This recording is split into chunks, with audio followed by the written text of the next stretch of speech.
നമസ്കാരം അമ്മ. നമസ്കാരം. എവിടുന്ന് വരുവാ? പുത്തനമ്പലം, കടമ്പനാട്.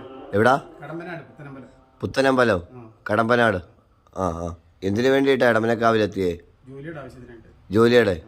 എന്ത് ജോലിക്ക് വേണ്ടിയിട്ടാ? ഇൻസ്ട്രുമെന്റേഷന്റെ. ആ, എവിടെ പോവാൻ? സിംഗപ്പൂരിലേക്ക്. എത്ര വർഷം കൊണ്ട് ജോലിയിലായിരിക്കുവാ? ഇപ്പോൾ 6-7 മാസം. 7 മാസം കൊണ്ട് ജോലിയില്ല. നേരത്തെ ജോലി ഉണ്ടായിരുന്നോ? ഉണ്ടായിരുന്നു. എവിടായിരുന്നു? സിംഗപ്പൂരിൽ തന്നെ. സിംഗപ്പൂരിൽ തന്നെ ജോലി ഉണ്ടായിരുന്നു. ആ, അവിടെ നിന്ന് തിരിച്ചു പോന്നു. ഇപ്പോൾ 7 മാസം കൊണ്ട് വെറുതെ നിൽക്കുമായിരുന്നു. നോക്കിയിട്ടൊന്നും ശരിയാവുന്നില്ലേ? ഒന്നും ആയില്ല. ആ, അങ്ങനെ അങ്ങനെ ഇവിടെ ഡിസംബർ ആദ്യം വന്നിട്ട് എങ്ങനെയാ ഇവിടെ എടമനക്കാവിനെ പറ്റി എങ്ങനെയാ അറിഞ്ഞേ? എൻ്റെ അളിയൻ പറഞ്ഞ് അങ്ങനെ അറിഞ്ഞു. അളിയൻ പറഞ്ഞറിഞ്ഞാ വന്നേ? ആഹാ. അളിയ എവിടെ ഉള്ളയാ? അളിയൻ ഇവിടെ ഉള്ളത് ഇവിടെ. പൊട്ടാടി ഉള്ളയാ? ആ, പുള്ളിയുടെ യൂട്യൂബിലും കണ്ടിട്ടുണ്ടായിരുന്നു. യൂട്യൂബിലും കണ്ടിട്ടുണ്ട് വീഡിയോ.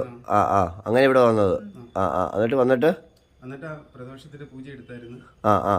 ഡിസംബർ 4-ാം തീയതി വന്നത് ആദ്യം. ആ. അത് കഴിഞ്ഞ് പ്രദോഷത്തിന്റെ ഡിസംബർ 13-ാം തീയതി പൂജ എടുത്ത് ആ. അന്ന് തൊട്ട് ഇപ്പം 3 പൂജ കഴിഞ്ഞു. ഇപ്പം എത്ര പൂജയായി? 3 പൂജ.